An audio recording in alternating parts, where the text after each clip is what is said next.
Hey everyone, welcome to another installment of Harry Potter Theory.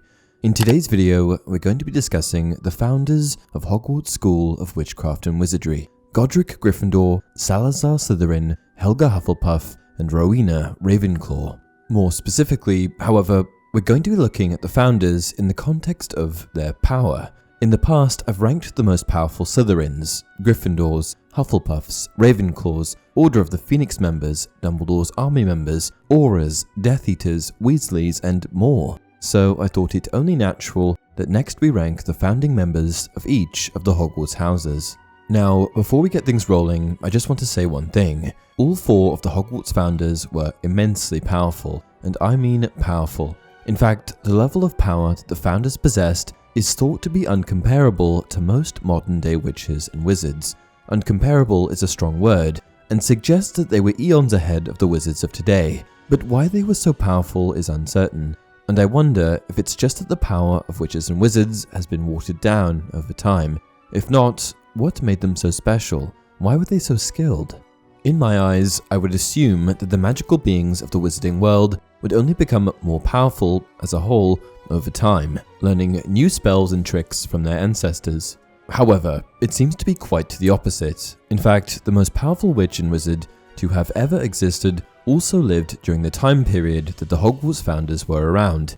The most powerful wizard was Merlin, a wizard that appears in both Harry Potter folklore and our own folklore. Centuries after his demise, Merlin was immortalized in the form of a chocolate frog card, praised for his robust knowledge of magical abilities. On the other side of things, we have Morgana Le Fay, Merlin's nemesis, in some versions of folklore, a powerful witch and accomplished animagus that was also immortalized on her own chocolate frog card. A bit about the history of the founders. In the 10th century, the Hogwarts founders, the original house members, got together and established that they had the self-same yearning to make the world's best magic school. Their collective agreement that the wizarding world was in need of a good, strong magical school resulted in the birth of Hogwarts, which was built somewhere off hidden in the Scottish Highlands. Each of the founders were immensely powerful and contributed to the birth of Hogwarts in their own unique way. But what I want to explore in this video is, who was the most powerful founder?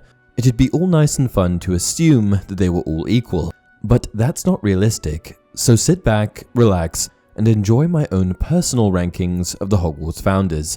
This is entirely subjective, so comment your own rankings down below, then play the video and see if yours line up with mine. Number 4. Helga Hufflepuff. We don't actually have a lot of information on Helga, but what we do know is that the founders of Hogwarts, all four of them, were immensely powerful. Hailing from the valleys of Wales, Helga Hufflepuff was a round, plump woman with brown hair and blue eyes. She was most likely a pure-blood witch and had a bit of a different approach to teaching students from the other founders. Where the other founders valued traits like ambition, bravery, and intelligence, Helga was willing to take in anyone. I'll teach the lot and treat them just the same. She didn't have the same elitist mentality that some of the other founders had, and just wanted students to be educated regardless of where they were sorted. In terms of the founders, there seems to be the least information out there on Helga, but one thing that is reinforced over and over again is her kind, fair nature. Don't get me wrong, she was talented. In fact, she was particularly talented at producing charms, especially food-related charms. She assisted in enchanting the Sorting Hat and used her charm work to help feed the students of Hogwarts. Though I'm sure she was capable of much more, we also know that Hufflepuff was capable of producing a Patronus charm. Since Hufflepuff was the most easygoing, she was definitely the least preoccupied with dueling or being powerful, and for this reason, she is number 4 on the list. Number 3. Rowena Ravenclaw. Coming in at number 3 on the list is Rowena Ravenclaw, the original Ravenclaw. Rowena was born sometime in the 10th century in Scotland and was a close friend of fellow founder Helga Hufflepuff, who was from Wales. There is much speculation that both the location and name of Hogwarts were chosen by Rowena, who dreamt that a warty hog was leading her to a cliff by the lake. She also came up with the ever-changing floor plan. Rowena Ravenclaw was thought to be the most brilliant witch of her time, and it's suggested that she was more powerful than Helga Hufflepuff, powerful witch and fellow founder.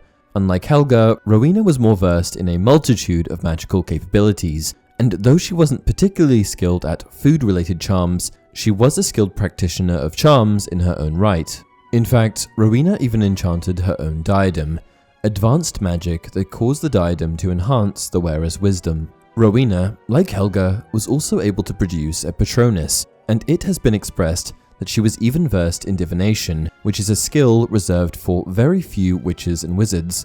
Ravenclaw was a spectacle. She was an absolute genius, and she had a studious nature, setting the precedent for the students of Ravenclaw House. However, despite all of her knowledge, I doubt that she was the most powerful of the founders, as, like Helga, she was not particularly preoccupied with pursuing power or being the best duelist. One thing that Ravenclaw can certainly claim, however, is that during her lifetime, she was likely the most knowledgeable magical being around. Number 2. Godric Gryffindor. This is where things start to get tricky, because you see, Gryffindor and Slytherin were both astonishingly powerful, just in different ways.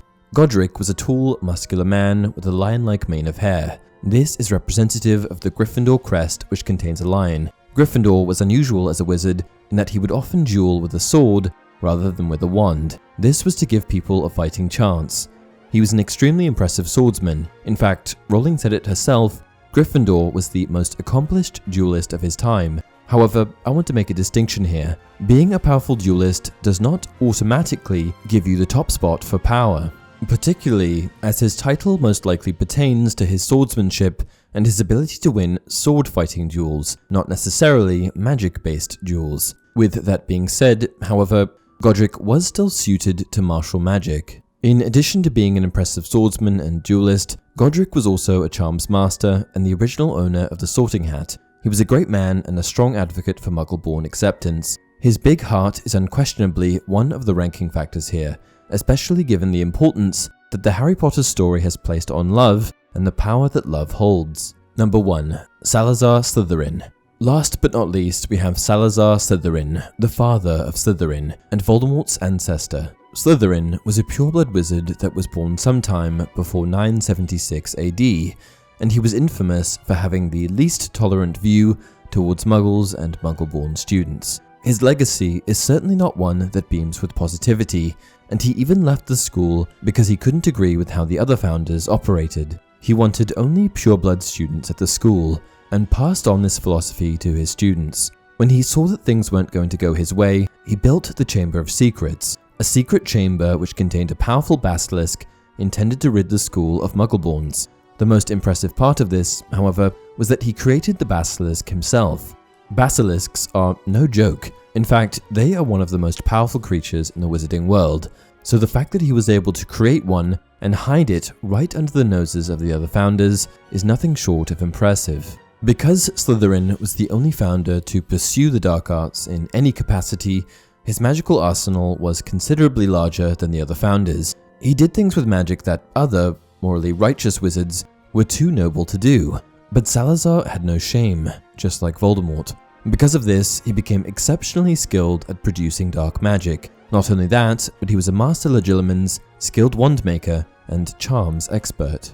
I think that, however you order this list, everyone is going to be reasonably close, particularly the top two, Godric and Salazar, who I think are in immediate contention for the top spot.